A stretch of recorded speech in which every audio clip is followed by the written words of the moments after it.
Okay, let's talk about Spider-Man Homecoming, aka Spider-Man that probably should have never came back home, actually. The last Spider-Man movie, 2014, with that the most dumbest fight with the Rhino at the end, remember that? Okay, that's over, thank God. That series is done. Um, Let me begin by talking about this issue with remakes, okay? Let's do a timeline first, okay? The first Spider-Man movie came out in 2002. Spider-Man 2 came out in 2004. Spider-Man 3, 2007. Then they remade it with Andrew Garfield in 2012, which is my second favorite. If you want to know why this is, request it and I will talk about it.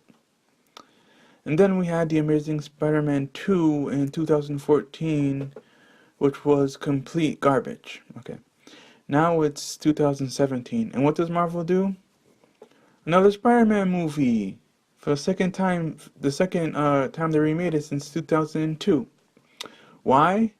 Because Spider-Man is a favorite superhero favorite. Not just for Marvel fans, but for everybody loves Spider-Man.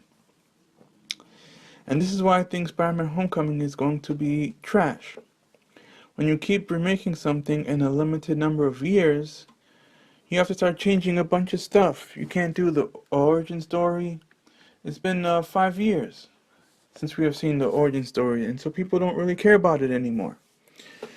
So what does Marvel do? They chopped the origin story. The next thing they did was take out the love interest. No Mary Jane and no Gwen. We get some other girl, Zendaya. And Aunt May is hot now. Okay?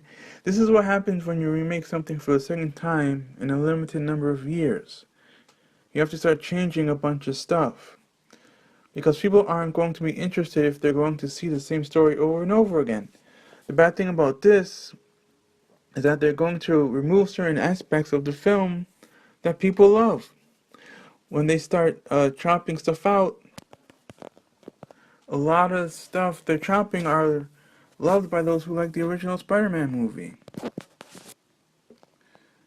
They're going to be questioning this movie now. Oh, what is this? This is completely different now. Certain things they took out were the things that made some people love Spider-Man. By putting okay, we have to talk about Iron Man in this movie, okay? By putting Iron Man in this movie, they really screwed this movie up. Here's the problem with Iron Man. Once I had seen this scene, I knew Iron Man was going to kill this movie, okay? Okay, in this trailer, okay, we see there's some sort of cruise ship, right? And Spider-Man is there with his, web shooters trying to, sorry, trying to hold the two pieces of the ship, right? Trying to push them back together, trying to stop it from sinking. And, Iron Man just shows up and pushes the two pieces of the ship back together. And I'm watching this like, what the hell is this, man? Why is Iron Man trying to save Spider-Man's ass? First of all, that scene was a copy of the Spider-Man 2 scene with the train. Remember that when he was webbing the buildings trying to stop the train? It's almost the same scene. So they're remaking scenes now, not even movies, but scenes. Okay? Iron Man came to be the hero and fixed the ship. Like, what? What is this? Why does Iron Man need to help Spider-Man with the ship? Like, why? In Spider-Man 2, Toby didn't need any help stopping the train. He did it by himself. He had to put all his might and energy into stopping the train. At the end, he fainted because he put his whole energy into stopping the train. But with this, Iron Man just shows up and saves his ass. Like, what the hell, man? That's one thing that pissed me off. Okay. Another thing I hated. When Iron Man tells Spider-Man to give him his suit back. Oh my god. This is so ridiculous. Spider-Man is smart, okay? He's not as smart as Tony Stark, but he can design his suit, okay? Oh man. So the fans of the original Spider-Man series are like, wait a minute. He doesn't make his own suit anymore?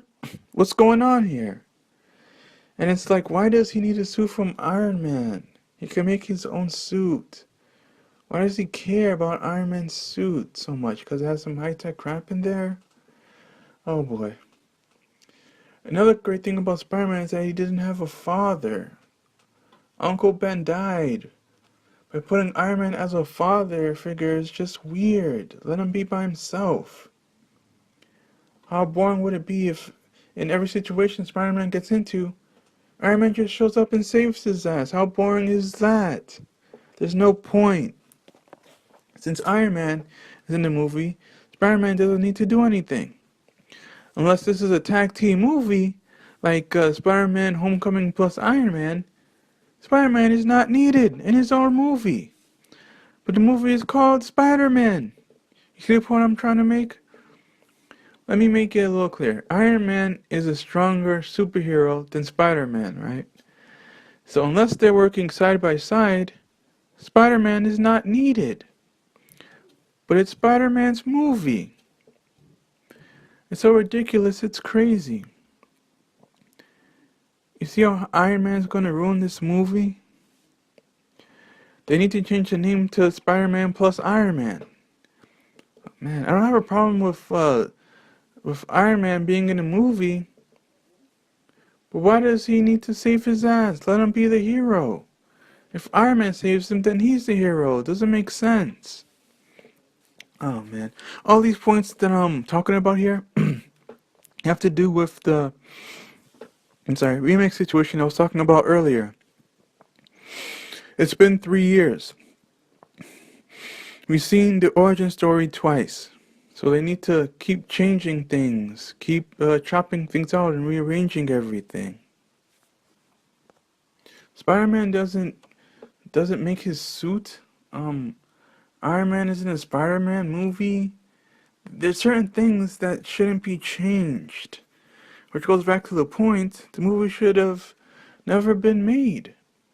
This is the third series since 2002. So they'll have to keep changing things around, or else people are going to be bored of seeing the same crap. This is why the film is going to have these problems. You know what I mean? If it has been 10 years, you can do another origin story because you have a new generation of young people who are going to appreciate it. But it's been 5 years since we've seen the origin story, so you have to change fundamental things that people love. When Spider-Man came back to Sony, there was a lot of hype, so they made the movie right away instead of waiting. Oh man, now they have to start messing up the formula. You see what I'm saying? This is what happens when people are blinded by greed. Okay, films are a business. In the original Spider-Man comics, people would listen to your feedback. You would write letters to them, and they would listen to you.